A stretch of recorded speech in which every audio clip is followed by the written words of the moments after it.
Hi, thank you so much for letting me do this. I really have a passion for what we're going to talk about.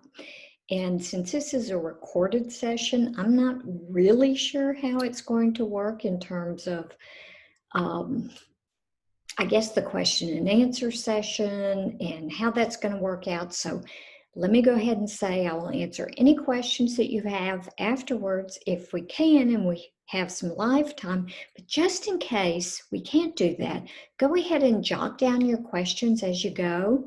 And this first screen has my email address, has the office address, but you can kind of ignore that in the light of COVID. We're all working from home. So my cell number and my email, write that down, and any questions you might have, feel free to call me or email me, and we will take any questions. If we don't get them during the session, we will take them offline. I'm going to just first show you a little bit about where my experience comes from. First of all, 20 years in hospital nursing was the best education of all. And then 20 years ago, I started a company named Nurses Case Management that we renamed it 2 years ago to Care For, much shorter name. But in my company, we provide basically 4 different services. One is caregiving. We provide you with caregivers. We do care management, which is the way we help people navigate through their healthcare environment and their home environment or whatever environment they live in. We help them navigate that with advocacy and dignity. Guardianship, we wound up being a guardianship program right out of the blocks.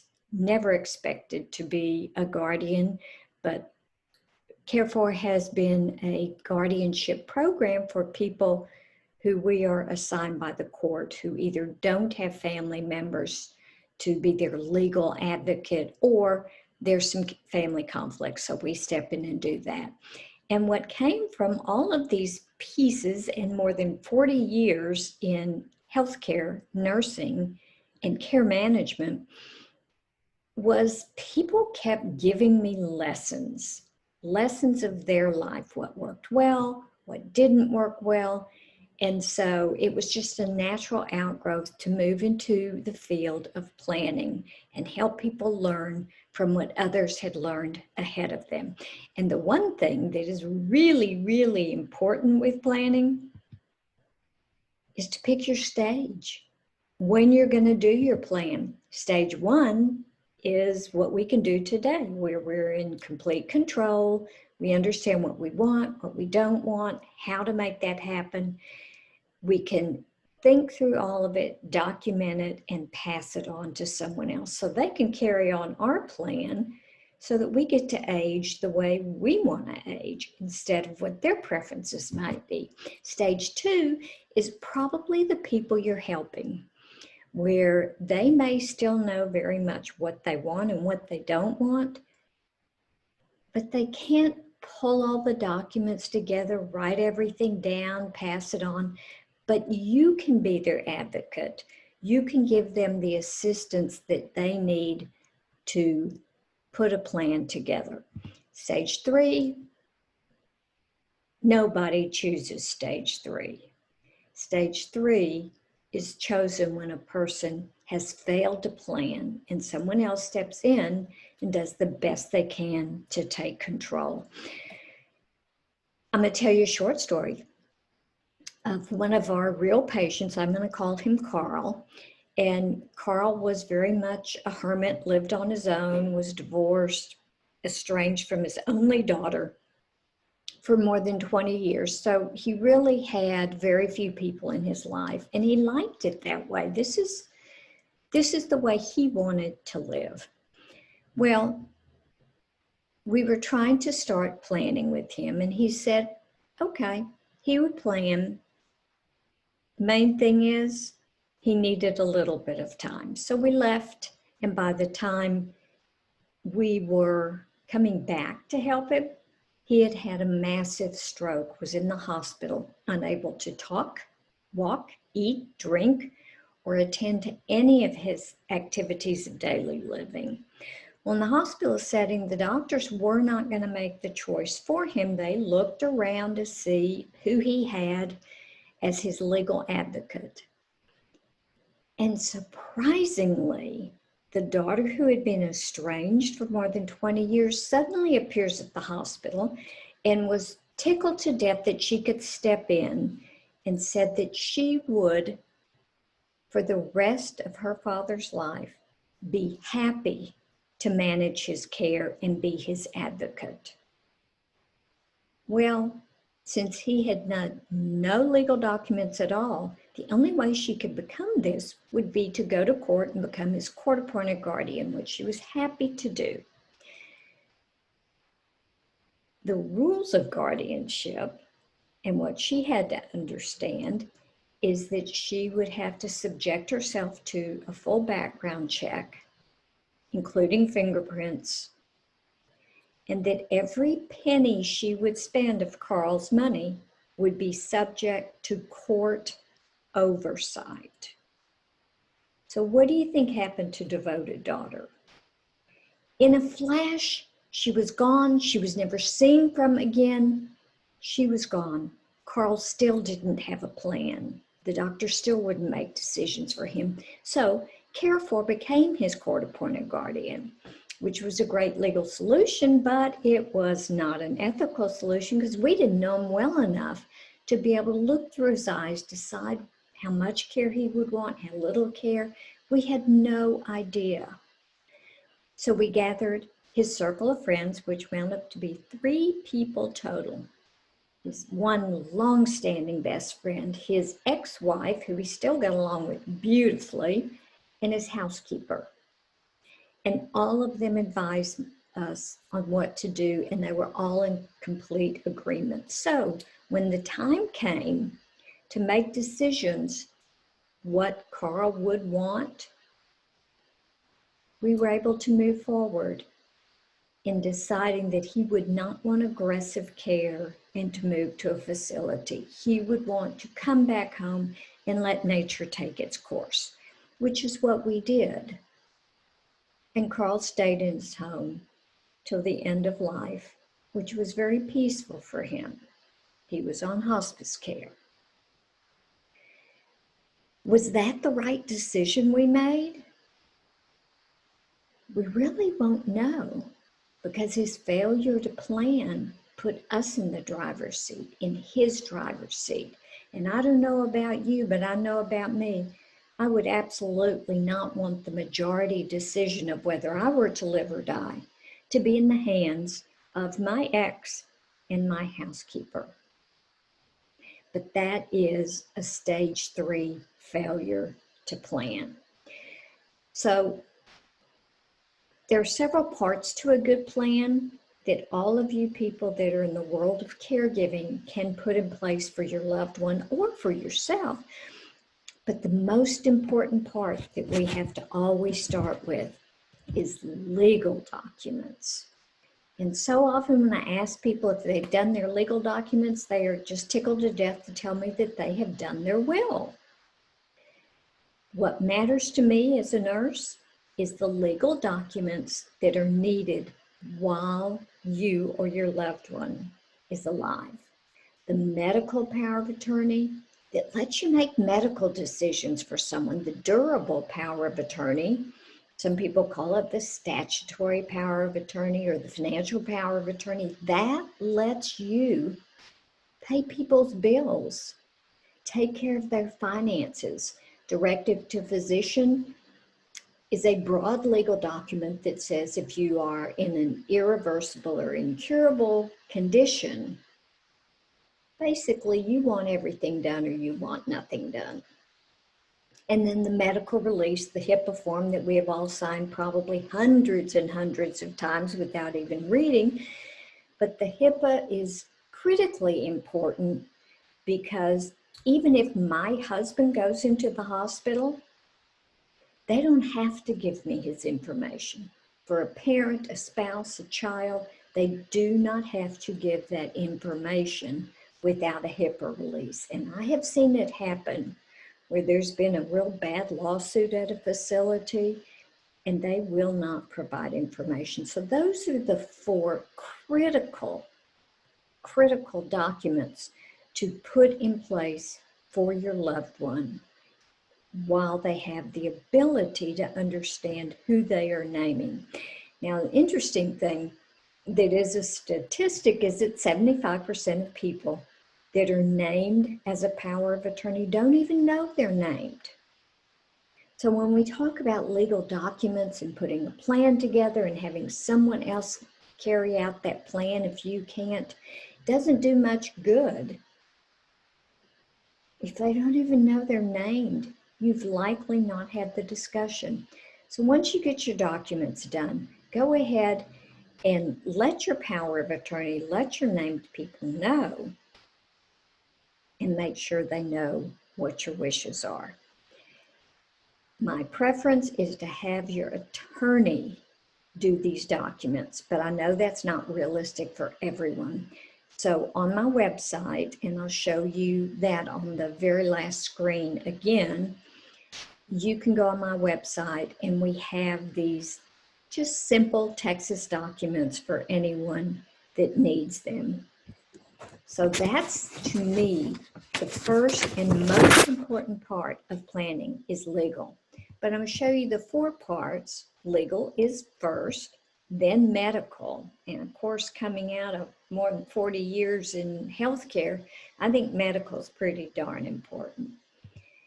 Financial, the truth is, our life has to be supported, whether it's medical insurance, paying the rent, whatever is needed. So financial is critically important, and then personal. All those personal things that someone else may be in the shoes to go ahead and support you with. So those are the 4 parts. And of course, coming from a medical background, I'm going to talk to you first in these additional ones about the medical. We have a medical planning worksheet, and any of the forms that I show you are a part of what I have available for you. Medical planning worksheet looks at scenarios before living the scenarios, and this is a very heightened concern right now in the time of COVID, because the challenge is people are getting sicker than they ever anticipated at all kinds of ages. I mean, ranging from 20 years old up to 100, they're getting ill and being unable to communicate their wishes. So this is a form that my company's used for years and years, but we're using it more now than ever. It's a medical planning worksheet, and it talks about what you would want done if you could not communicate your wishes. Doesn't ever take place when you can talk and say, yes, I want this, and no, I don't want that. But this is what happens if all of a sudden you find yourself with a massive head injury, you're on life support, you can't communicate. What would you want for someone else, your loved one? What is the formula, the blueprint that you would want them to follow in making decisions for you? If there's no possible chance of recovering and living independently, or if there's a small but an uncertain chance of recovering and living independently. It talks about breathing support, it talks about nutrition support, kidney dialysis, invasive surgeries and diagnostic tests and so forth. What would you want? What would you not want? And it addresses comfort care. Is that what you would want? It's an interesting form because as we go through it with individuals and with families, we ask that all of the family members are part of this witness, not to influence, to allow the person to make their own choices, but the family members to witness what it is and sign it, because hopefully it will be years and decades before it's needed, but when you refer back to it, you'll have this documentation. So this is one of my favorite forms that we use. There's a second form that is also important, and probably most of you have this in some form or another. It's called My Medical Demographics.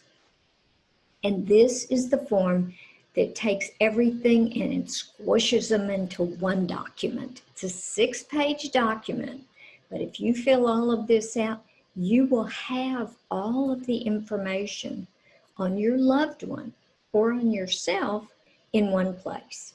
It goes through things like your name and your date of birth, your address, your drug allergies, what pharmacy you use, any special instructions for EMS, any home health agencies that are in place, your medications, the name, the dose, the time of day you take those medications, a medical history and a surgical history, emergency contacts, who are the important people in your life and how are they reached, all of your doctors, your medical insurance, all of those details, when you've had your immunizations, what is your living environment?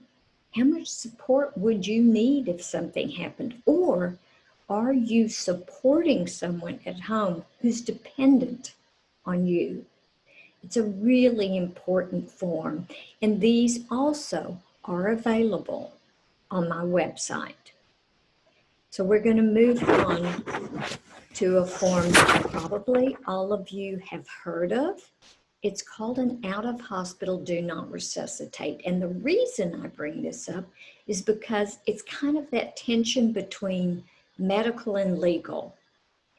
When I ask people if they have an out-of-hospital do not resuscitate, they will typically tell me yes. And when I ask to see it, they'll tell me it's at their lawyer's office with their legal documents. The out-of-hospital do not resuscitate is not a legal form. It is a form specifically for EMS. Your attorney is not going to do this form for you. It is up to each individual. When you have arrived at the stage of life where you don't want to be attempted to be brought back to life if you die of natural causes, you want to go easy. When you die naturally, leave you alone. So that's what this form is. It is specific to EMS and only to EMS workers, and it is only valid outside of the hospital walls. When you go to the hospital, there are different discussions to take place with your doctor. But this is a form, and the website is on the bottom, where you can get this form specific to Texas. There's a really nice frequently asked questions that you can go through, but this is one of those not legal forms. It's a medical form. Financial seems to be, for some reason, the hardest piece for people to discuss. And you can talk about your finances, where your income comes from, what is needed as far as your obligations and all. And you can document all kinds of information without telling your loved one what is in that account, how much is in that account, what the dollar amount. But if they don't know where money comes and goes from what accounts, you can be in big trouble, like my patient Dottie, who had all these household account, the travel account, the spending account, all kinds of accounts. And when she could no longer pay her finances and they were getting all messed up, her younger grandson came in, and like anyone else, instead of juggling 8 accounts, he decided that he would consolidate down to one account.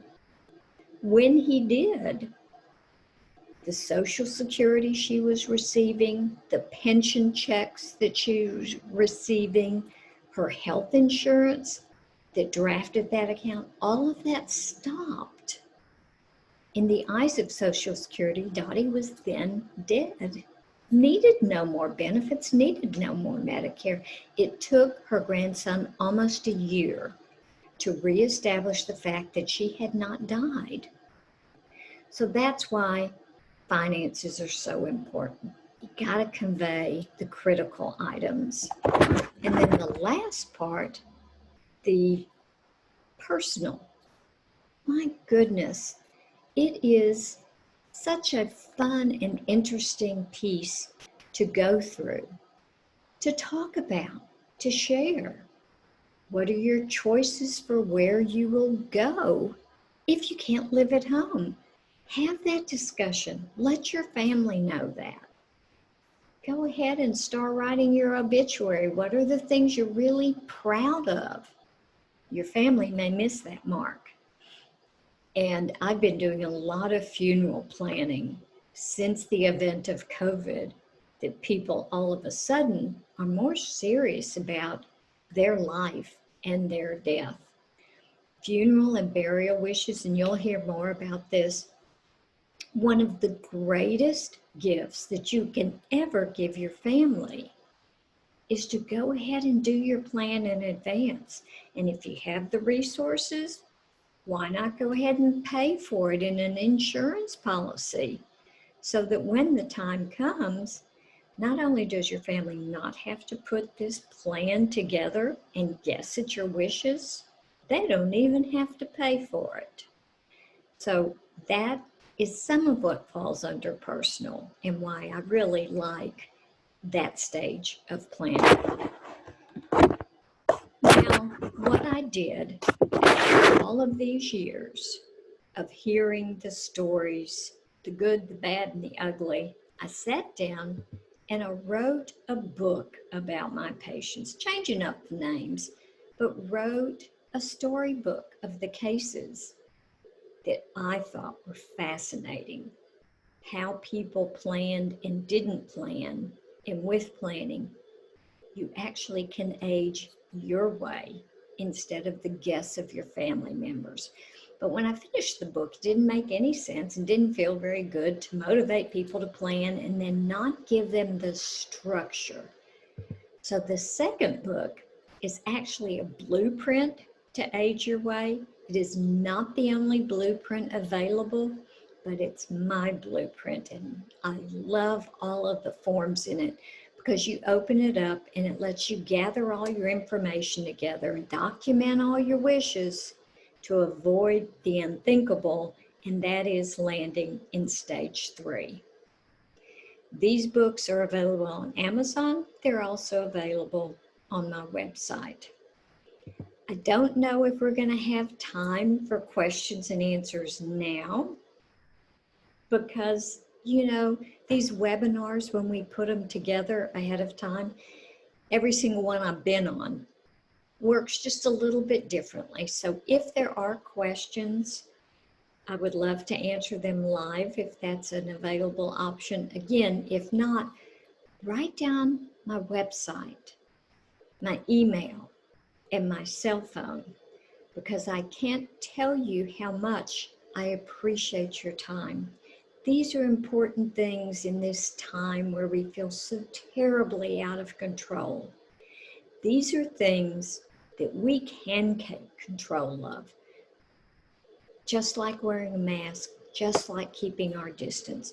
We also can put together the plan for ourselves or for our loved ones so that when we run out of this kind of excess amount of time that we have right now, when that comes to an end, we will have something extremely valuable.